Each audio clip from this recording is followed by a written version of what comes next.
안녕하세요. 장대현 독서대학의 장대현 목사입니다. 오늘은 여러분들과 함께 목사가 우울증에 걸릴 때라고 하는 제목으로 함께 생각을 나눠보겠습니다.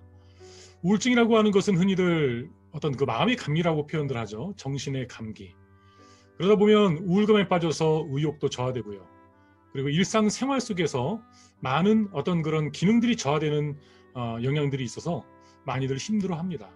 여성들도 우울증에 걸리고 그리고 남성들, 모든 사람이라고 한다면 여건과 상황에 따라서 어떠한 우울감과 의욕 저하에 빠지는 일들이 많이 있을 것입니다. 제가 특별히 목사가 우울증에 걸릴 때라고 하는 제목을 한번 잡아본 것은 특별히 목사라고 하는 어떤 한 대상에게 국한된 것은 아니지만 한번 저에게 우울증이라고 하는 것을 한번 접목해 왔습니다. 저는 특별히 우울증에 걸렸던 그런 시간들, 저는 잘 모르겠습니다만은 그랬던 적은 없었던 것 같습니다. 근데 제가 한번 저에게 이런 질문을 던져봤습니다. 나는 과연 성장하고 있는 것일까? 사람들이 이 질문을 던지고 자신이 성장하고 있지 못하다고 여길 때 혹시 우울감에 빠지지는 않을까 한번 그런 생각을 해봤습니다. 나는 지금 잘하고 있을까? 내가 이 질문을 던지고 거기에 그래 난 열심히 하고 잘하고 있어. 충분히 잘하고 있어라고 하는 답변을 한다면 아마도 일상 자체의 즐거움이겠지만 그러지 못한 이들에게 또 다른 의욕 저하와 우울감이 찾아올 수 있을 것입니다. 특별히 이 질문에 대해서 긍정적인 답변을 하느냐 하지 못하느냐에 따라서 일상에 많은 변화가 있을 것 같아요. 5년 뒤 나의 모습은 어떤 모습일까?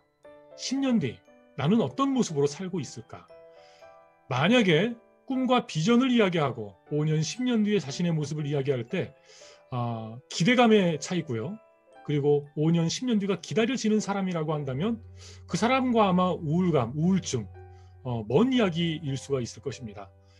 드라마를 보거나 책을 보거나 우리 주변을 보아도 여성들이 결혼하고 나서 자녀를 양육하는 가운데 자연스럽게 그 직장 생활을 하지 않는 경력 단절의 시기가 찾아오지 않습니까? 그리고 이제 시간이 지나는 거죠. 아이들이 1살, 2살 나이 먹어가고 또 남편은 회사 일에 바빠서 또 회사 안에서 힘들기도 하지만 시간이 지나면서 월급도 오르고 그리고 승진도 하고요. 그런데 이제 시간 속에서 자신은 집에서 때로는 전업주부를 이제 전제한 얘기입니다. 자신이 발전하지 못하고 있다고 생각하는 그 모습들, 자녀들이 잘 자라주는 것도 감사하고 기쁘고 또한 남편과의 관계도 큰 문제는 없는데 자기의 지나온 5년, 6년의 결혼 생활을 보면서 이후로 5년 뒤, 10년 뒤에 자신의 모습이 그려지지 않는 그런 상태에서 우울감에 빠진 여성들 많이 있다는 얘기를 들어보았습니다. 제 아내에게도 분명히 사회활동을 했던 그러한 적이 있었고요. 그리고 자녀들을 키우는 가운데는 저보다는 때로는 아이들과 관계돼서 많은 시간이 아마도 자기의 어떤 생각과 관계없이 아이들의 그 양육 상태에 따라서 자기의 일상을 아이들 중심으로 짜맞춰야 되는 그런 일들은 아마도 아빠보다는 엄마들이 많이 그 짐을 져왔던 것은 사실인 것 같습니다. 아내도 많이 힘들어했던 적도 있고요.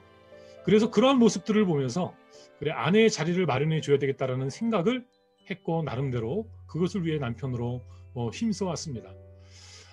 비단 저와 저의 아내 그리고 목사 일만은 아니겠죠. 내가 성장하고 있는가에 대한 질문들, 나는 지금 잘하고 있는 것인가에 대한 질문들, 그리고 5년 뒤, 10년 뒤 나의 모습은 어떤 모습일까라고 하는 질문을 던지고 거기에 대한 나의 답변을 한번 생각해 볼 필요가 있을 것 같습니다. 꼭 어떤 병적인, 정신과적인 우울증은 아니더라도 일상의 우울감에 빠진 채 살아가는 사람들 우리 주변에 많이 있습니다. 꿈과 비전은 식상한 이야기라고 하면서 더 이상 그런 얘기 할 필요 없다라고 얘기하지만 저는 그렇지 않다고 생각합니다. 꿈과 비전이라는 단어가 굉장히 식상한 단어처럼 여겨지는 이때에도 여전히 꿈과 비전은 희망찬 어떠한 어휘 이상의 능력과 가치가 있는 것이라고 생각을 합니다. 지금 2020년도 이제 연말이죠. 저는 5년 뒤를 생각해 봅니다. 지금과는 다른 5년이죠. 나이도 다를 것이고요. 환경도 다를 것이고요. 그리고 저의 삶도 분명히 다를 것입니다. 무조건 막연하게 미래에는 좋은 일만 벌어질 것이다. 저는 그렇게 낙관하지만은 않습니다. 그럼에도 불구하고 미래는 기대됩니다. 기도하며 또한 제가 노력하는 이유이기도 하죠.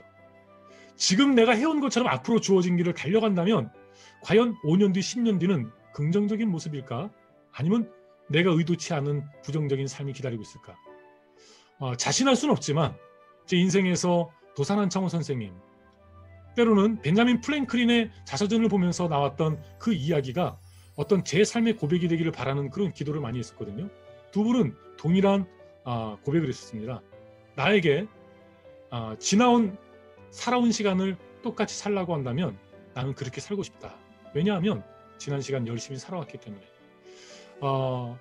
이런 고백을 하고 싶었지만 솔직히 그런 고백을 할 만큼의 지난 시간을 살아오지는 않았습니다.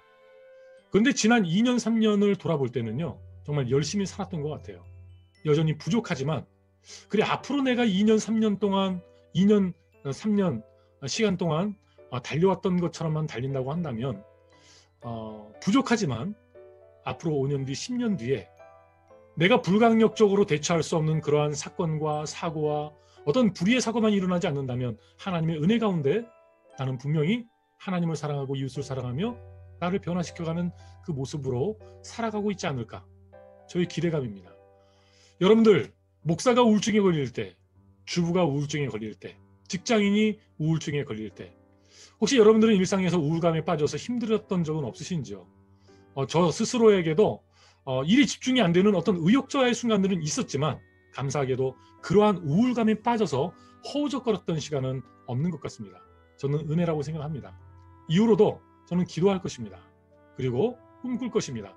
벤자민 프랭클린 그리고 도산 안창호 선생님이 고백했던 것처럼 그 정도까지는 아니어도 지난 시간보다는 좀 더 나은 오늘 그리고 오늘보다 좀 더 나은 내일을 기대하며 살아가는 그 기대, 그것이 저의 꿈이고 비전의 일부라고 할 수가 있습니다. 그리고 만약에 저에게 우울감이 찾아올 때는 제가 지금 이렇게 유튜브에서 소수의 사람들이 함께 나누는 저의 이 말을 저에게 한번 들려주고 싶습니다. 하나님은 살아계시고 나를 향한 놀라운 계획을 가지고 계시다는 그 사형리의 그 일원리, 그리고 성경에 하나님이 살아계시고 내 마음에 소원을 두고 행하게 하신다라고 하는 그 말씀을 저는 믿기 때문에 제가 우울감에 빠져서 힘들어할 때 그 하나님을 의지하고 또한 하나님의 말씀을 소망하고 기대하는 그런 자세로 살아간다고 한다면 하나님의 은혜는 어떤 이전의 어떤 날의 순간이 아니라 오늘 바로 이 순간이 은혜의 순간, 정말 범사의 감사의 순간이 될 것이라고 하는 그 믿음이 있습니다. 지금 2020년 오늘이 12월 17일입니다. 지금 새벽 6시 10분입니다. 오늘 이제 밤을 샜습니다. 어저께 저녁에 제가 한 8시에서 10시까지 잠을 잔 것 같아요. 한 2시간 정도 잠을 자고 지금 밤을 샜는데 뭐 오전에 좀 낮잠을 잘지 오후에 낮잠을 잘지는 잘 모르겠습니다. 지금 한 달 정도, 2달 정도는요.